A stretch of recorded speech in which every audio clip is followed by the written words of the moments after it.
আজকে আমার আলোচনার বিষয় পুরুষের বীর্য মেয়েরা খেতে পারবে কিনা এবং খেলে বাচ্চা গর্ভে আসবে কিনা। দেশের এবং প্রবাসের ভাই বোনদের প্রতি সালাম। আসসালামু আলাইকুম। আমি প্রভাষক ডাক্তার রিক্তা পারভিন, চেম্বার সেবা হোমিও কমপ্লেক্স অ্যান্ড সেবা ডিজিটাল ল্যাব, উপজেলা মডেল মসজিদের পূর্ব পাশে, শিমুলিয়া, মাগুরা। অনেক পুরুষ চেম্বারে এসে বলেন অথবা কমেন্টসের মাধ্যমে জানান যে আমাদের বীর্য মেয়েরা খেতে পারবে কিনা, অর্থাৎ আমার স্ত্রী পার্টনার খেতে পারবে কিনা এবং খেলে বাচ্চা গর্ভে আসবে কিনা। এই বিষয়টা নিয়ে আজকে আমি আলোচনা করব। আমাদের আগে জানতে হবে আসলে বীর্যটা কী। বীর্যটা হলো এক প্রকার জৈব তরল পদার্থ, যার মধ্যে অসংখ্য শুক্রাণু থাকে। যে শুক্রাণু সহবাসের সময় স্ত্রীর ডিম্বাণু এবং পুরুষের এই শুক্রাণু মিলিত হয়ে বাচ্চা উৎপাদন করে থাকে। তাই এটা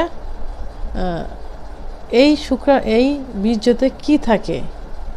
এই বীর্যতে পর্যাপ্ত পরিমাণে শুক্রাণু সহ জিঙ্ক, ম্যাগনেসিয়াম, পটাশিয়াম, ফ্রুক্টোজ থাকে, যা স্কিনের বা ত্বকের জন্য খুবই কার্যকারী উপাদান। পুরুষের বীর্যের যে পরিমাণ প্রোটিন থাকে, ডিমের সাদা অংশে সেই পরিমাণ প্রোটিন থাকে। তাই সুস্থ পুরুষের, অর্থাৎ যে পুরুষের শরীরে সিফিলিস, গনোরিয়া, এইডসের কোনো জীবাণু নেই, সেই পুরুষের বীর্য মহিলারা পান করলে কোনো ক্ষতি হয় না। কিন্তু যদি সিফিলিস, গনোরিয়া, এইডস থাকে, তাহলে পান করলে সেই মহিলার শরীরেও এই রোগগুলো জড়িয়ে যাবে। শুধুমাত্র মহিলারা পুরুষদের, অর্থাৎ স্বামীদের, পার্টনারদের মন রক্ষার জন্য, তাদের ভালোবাসা বেশি করে দেওয়ার জন্য, আনন্দ দেওয়ার জন্য যৌন মিলনের সময় অতিরিক্ত এক্সাইটেড হয়ে এই কাজটা করে থাকে। অর্থাৎ তার পার্টনার বা তার স্বামীর বীর্য অনেক সময় মুখের ভিতর নিয়ে পান করে থাকে। এটা সাধারণত ভালোবাসার বহিঃপ্রকাশ স্বরূপ। তো বন্ধুরা, এখন কথা হলো যে এই যে পুরুষের বীর্য আসলে পান করা ঠিক না। এটা ইসলামিক শরিয়ত অনুযায়ীও ঠিক না। তবে অনেক মহিলারা শুধু যৌন মিলনের সময় স্বামীকে সুখ দেওয়ার জন্য এই কাজটা করে থাকে। আর পুরুষের বীর্য মহিলারা পান করলে যে বাচ্চা হবে, এই ধারণা একদম ভুল। আমরা সবাই জানি এবং আমাদের জানতে হবে যে শুধুমাত্র যৌন মিলনের সময়, তাও নির্দিষ্ট একটা সময়ে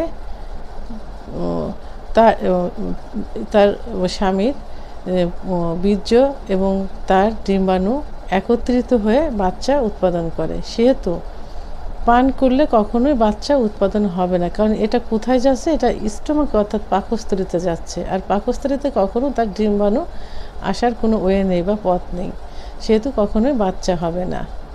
তো যেসব পুরুষ ভাইয়েরা আমাকে কমেন্টসের মাধ্যমে জানতে চেয়েছেন, সরাসরি চেম্বারে এসে জানতে চেয়েছেন, এবং সর্বোপরি যারা জানে না এবং একটা কৌতূহল থেকে থাকে, তাদের জন্য আমি বলবো যে স্বামীর বীর্য ইসলামিক আইন অনুযায়ী পান করা, খাওয়া ঠিক না।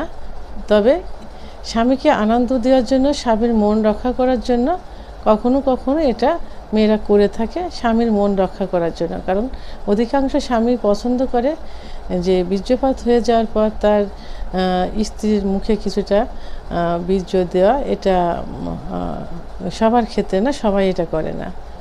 আর তাদের যে ধারণাটা যে মুখের ভিতর বীর্যপাত করলে, খেয়ে ফেললে স্ত্রীর বা পার্টনারের বাচ্চা হবে, তো এটা কখনোই সম্ভব না। কারণ বাচ্চা হবার ওয়ে বা রোড এটা না। বাচ্চা হওয়ার ওয়ে এবং রোড হলো যোনিপথ, যেখান থেকে স্বামী স্ত্রীর ডিম্বাণু এবং শুক্রাণু মিলিত হয়ে বাচ্চা উৎপাদন হয়।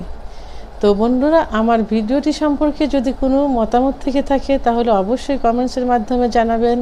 আর ভিডিওটি ভালো লাগলে লাইক, কমেন্ট, সাবস্ক্রাইব করে আমার সঙ্গে থাকুন। আল্লাহ হাফেজ।